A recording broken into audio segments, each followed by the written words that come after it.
বিগত দিনে শ্রমজীবী মানুষদের সাথে প্রতারণা করেছে সিপিআইএম। ন্যায্য অধিকার থেকে বঞ্চিত করেছে তাদের। আজ শ্রমজীবী মানুষদের স্বার্থ নিয়ে কথা বলছেন তারাই।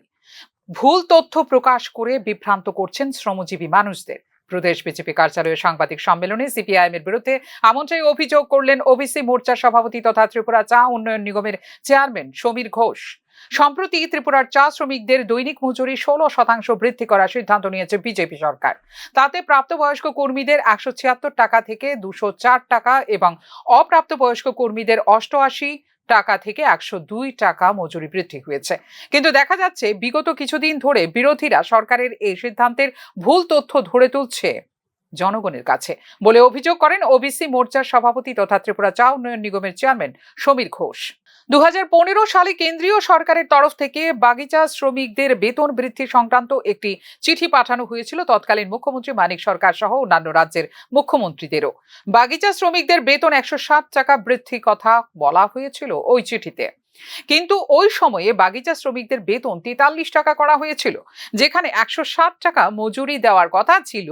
আজ পর্যন্ত রাজ্যের বাগিচা শ্রমিকরা ওই চিঠি সম্পর্কে কিছুই জানেন না। পরবর্তী সময়ে 2016 সালে 43 টাকা থেকে বাড়িয়ে 93 টাকা মজুরি বৃদ্ধির সিদ্ধান্ত নিয়েছিল সিপিআইএম সরকার। আজ তারা এই শ্রমজীবীদের স্বার্থ নিয়ে কথা বলেন জনসম্মুখে, কিন্তু শ্রমিকদের বেতন বৃদ্ধি নিয়ে চিন্তাধারা করছে বিজেপি সরকার বলে উল্লেখ করেন ওবিসি মোর্চার সভাপতি তথা ত্রিপুরা চা উন্নয়ন নিগমের চেয়ারম্যান সমীর ঘোষ। আমাদের ত্রিপুরা রাজ্যে চা শিল্পের সঙ্গে যুক্ত যারা শ্রমজীবী অংশের মানুষ, তাদেরকে মজুরি দেওয়ার কথা ছিল 160 টাকা।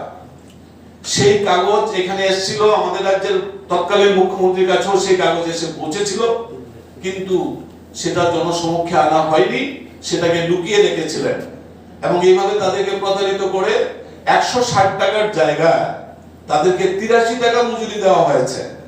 ঠিক তেমনি ভাবে এটা বলছি আমি 2015 সালের কথা।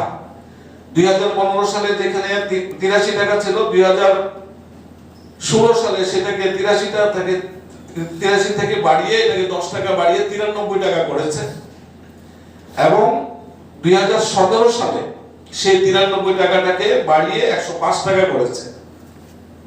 শ্রমজীবী মানুষদের ভবিষ্যৎ নিয়ে উন্নয়নমূলক সিদ্ধান্ত নিয়ে থাকে বিজেপি সরকার। এই উন্নয়নমূলক সিদ্ধান্তের জন্য মুখ্যমন্ত্রী ডাক্তার মানিক সাহাকে ধন্যবাদ জানিয়েছেন ওবিসি মোর্চার সভাপতি তথা ত্রিপুরা চা উন্নয়ন নিগমের চেয়ারম্যান সমীর ঘোষ।